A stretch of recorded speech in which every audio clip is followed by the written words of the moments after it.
Okay, we're now going to be going into a black mangrove forest, and we're going to be going up on a boardwalk here, and I want to call your attention to the fact that oftentimes there's a lot of leaves up here on the boardwalk, and when it gets wet, this can be very slippery, so please be careful, watch your step. I also want to point out to you that we're coming off the maritime hammock, the elevation over there, 5 to 6 feet, and you can see it gradually going down to perhaps about 1 foot above sea level. So it's going to be kind of a highly saline environment in here.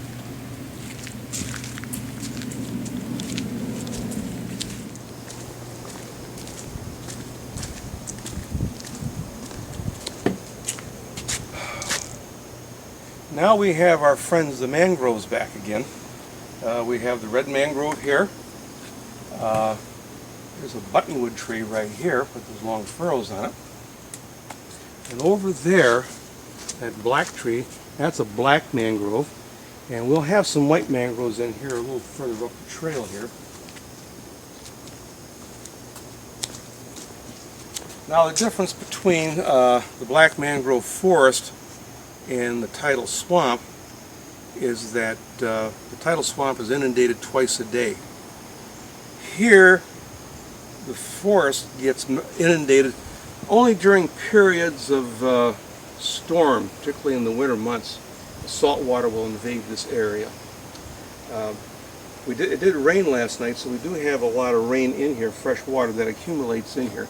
So this is, since it's a wetland and it's dominated by trees, it is called a swamp. But since it's not inundated like the tidal swamp is, we have a lot of other vegetation growing in here. For example, this one right here is a threatened plant. It's called a Florida Maytan. They're quite rare. As far as we know, this is the only place where this particular species grows in Lee County.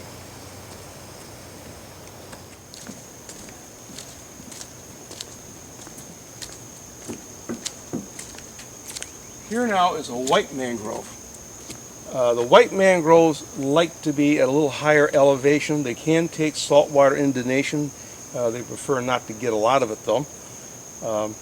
They have the main characteristics that allow them to survive in a highly saline environment like the other mangroves have. Very unique plant with these little oval leaves. And let's see, what else do we have here? That's interesting. Let's go over here. Right here. All the stuff growing up around here, green stuff like this. This is a lichen, which is a combination of a fungus and an algae, and they come in different forms and shapes and colors.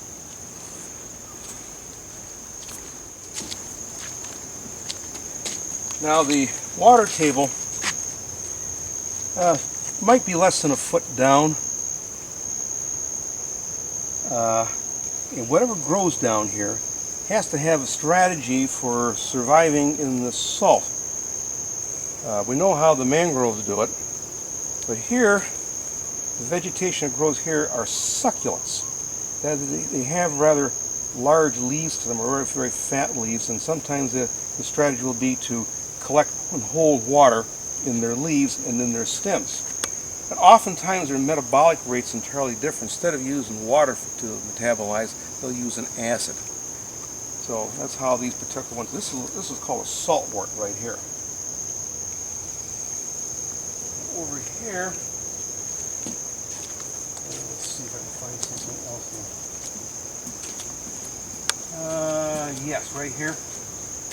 Another succulent right here. You see that very kind of a fat leaf right there? There's a little yellow flower like that. It's a member of the aster family. They like they'll store water in that leaf so it can survive.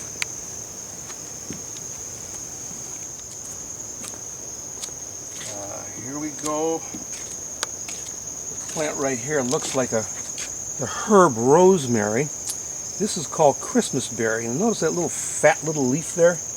That's an indication that it too is a succulent. It likes to store water in that leaf. Right around Christmas time, it will have a little red berry. And that's how it got its name, Christmas berry.